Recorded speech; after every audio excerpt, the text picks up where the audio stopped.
حضرت علی رضی اللہ تعالیٰ عنہ کی دانائی ایسی تھی کہ دوست ہی نہیں دشمن بھی مان لیتے تھے۔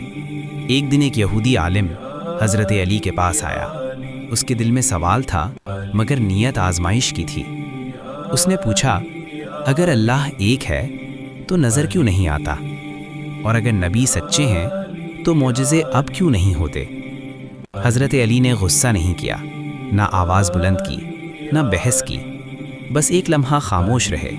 پھر فرمایا، کیا تم عقل کو دیکھ سکتے ہو؟ کیا نیند کو ہاتھ لگا سکتے ہو؟ مگر تم ان کے ہونے سے انکار نہیں کرتے۔ یہودی خاموش ہو گیا۔ حضرت علی نے فرمایا، اللہ بھی اسی طرح پہچانا جاتا ہے، نظر سے نہیں نشان سے۔ پھر فرمایا، معجزے ختم نہیں ہوئے، معجزہ اب انسان کا بدل جانا ہے۔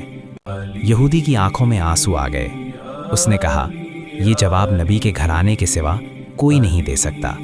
یوں حضرت علی کی دانائی دلوں کو فتح کر گئی، بغیر تلوار کے، بغیر جبر کے۔